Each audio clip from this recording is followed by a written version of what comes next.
मैं हरशंकर कुमार, आप देख रहे हैं अपना टॉप न्यूज। अभी मेरी उपस्थिति सुपौल जिला के नगर परिषद त्रिवेणीगंज लतौना मिशन के पास है। जिस मिशन में आज से 3-4 रोज पहले एक व्यक्ति का शव मिला था नहर के बगल में, उसका मैं आप लोग को अपने चैनल के माध्यम से खुलासा करने वाला हूं कि आखिर इस व्यक्ति को कौन था मारने वाला और क्या है सच्चाई, इस चैनल के माध्यम से मिलेगा। मैं बताना चाहूँगा वह व्यक्ति मधुबनी जिला के एक चर्च मिशन में काम करता था, रसोइया का खाना बनाता था।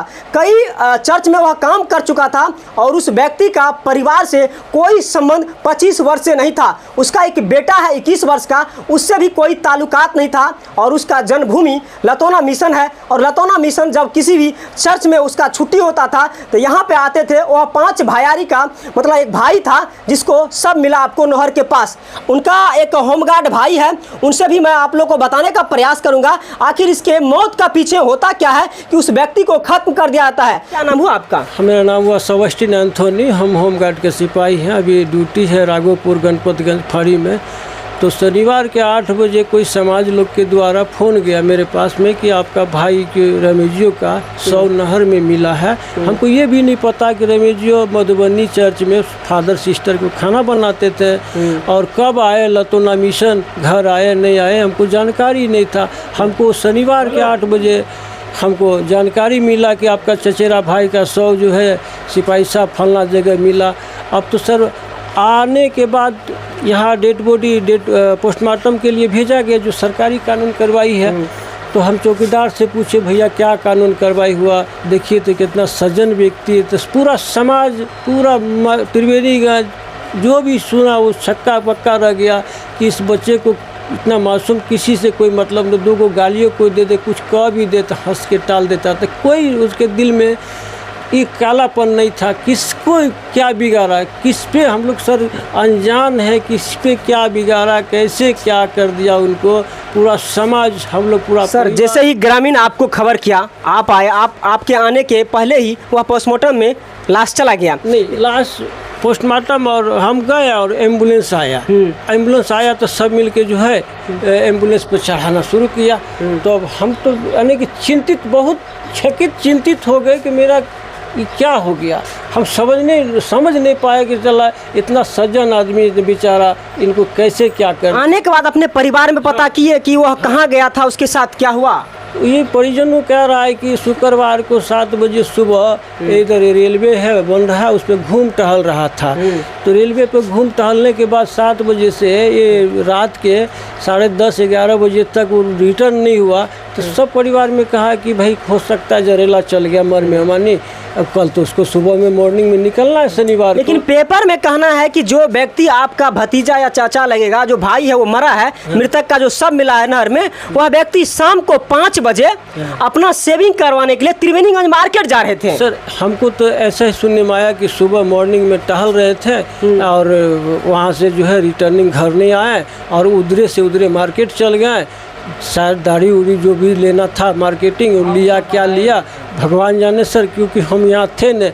जिससे पूछते हैं तो यही बताता है कि 7 बजे सुबह में हम लोग हो सकता दिशा मैदान गया होगा और रेलवे बना है, थोड़ा मॉर्निंग वॉक कर रहा होगा।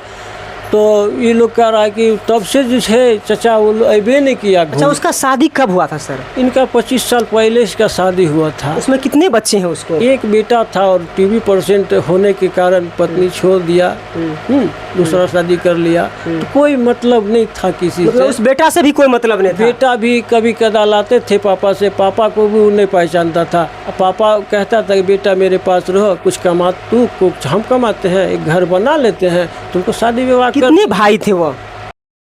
चचेरा भाई 5 भाई। 5 भैयारी का था। यहाँ पे उसका घर बना हुआ था या भैयारी के घर में आके रहते थे? कभी कदा लाते भी थे तो 5 भाई में से किसी के यहाँ रह जाते। 5 भैयारी के साथ उसका कोई दुश्मनी आपसी? कोई दुश्मनी नहीं, एक बच्चा के तरफ से रहते थे परिवार में।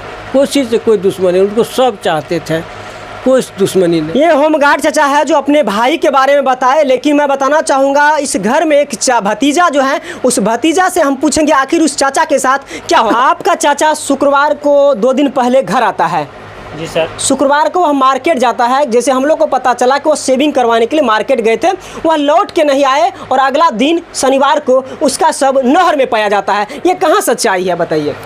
कुछ आदमी से भी पूछे गए तो जैसे आप ही से मान लीजिए सर, जैसे पूछे तो आप देखे तो उनको तो आप बोले ना कि फलाने जगह देखे हैं, तो कुछ लोग बोले कि मार्केट में देखे, कुछ लोग बोले कि शेविंग करवाने के लिए जा, लेकिन मैं मेरी तो अवस्था में पाया गया तो लेकिन सही में सर दाढ़ी बनाए हुए थे और बाल काला किए हुए थे। तो कब पता चला कि मेरा चाचा का लाश एक नहर में सब मिला है? सर हम लोग तो खोज रहे थे कितना बजे से खोजना प्रारंभ किया आप लोग? सर शाम को घर जब नहीं लौटे हैं तो हम लोग सोचे कि जरेला चल गए अपनी बहन के यहाँ, बोल रहे थे कि बहन के यहाँ भी जाएंगे, जो बहन का भी तबीयत ख़राब है। तो उसके बाद मैं छोटे चाचा के पास भेजे पापा को कि जाइए उनका नंबर लेके आइए जो जरेला से, तो गए नंबर उनके पास तो नहीं मिले, फिर इन चाचा के पास गए तो नंबर लाए तो नहीं लगा। तो बड़े पापा हमारे फील्ड पर रहते हैं एक, तो उसके यहाँ गए हैं तब जरेला बात किए हैं तो वो नहीं गए हुए थे। तो मान के सर उनका एक ही था कि अभी आपसे बात करने लगते तो 1 घंटा 2 घंटा बात करते करते कभी रात को भी बजा देते थे। 6 बजे शाम से आप लोग कितना रात बजे तक आप लोग खोजना प्रारंभ किया और खोजते रहे उसको? सर हम तो 12-1 बजे तक हम लोग खोजे हैं, जहाँ जहाँ फ़ोन से हुआ वहाँ जहाँ जहाँ नज़दीक में हमारे रिलेशन थे, उनकी एक बहन भी है नज़दीक में, उनके पास भी गए। लेकिन घर आसपास खोजे थे? हाँ खोजे हैं सर। क्या आपको नहीं मिला? नहीं मिला सर। लेकिन सुबह कौन आपको बताया कि चाचा का सब वहाँ पे है? सर पब्लिक के द्वारा जैसे निकाला गया तब सब जगह फ़ोन हुए और कुछ आदमी आके हमारे घर पे भी बोले कि उनका शरीर वहाँ पे पाया गया। तो किस पे आप लोगों को शक हो रहा है? किस अवस्था में उसका बॉडी पाया गया वहाँ पे? सर शक तो हमको किसी पे नहीं हो रहा। जब मान के चले किसी से आपसे ही लड़ाई रहता तब तो कहते फलाने कोई से लड़ाई था, उनको किसी से लड़ाई नहीं था। बॉडी किस हालात में था?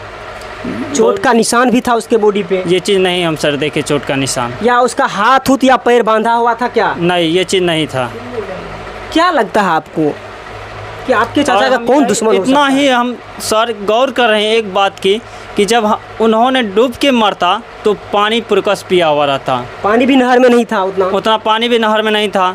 जब कोई भी इंसान को देखते हैं डूबा हुआ इंसान, उसको निकालने के बाद वो पानी पिया हुआ रहता है, लेकिन वो पानी नहीं पिए हुए थे, वो नॉर्मल थे। चाचा का मानसिक संतुलन कैसा था?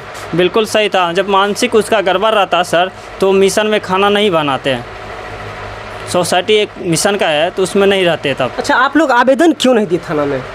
सर किसी पे शक ही नहीं है, हम लोगों को किसी से दुश्मनी नहीं था तो किस पे देंगे सर।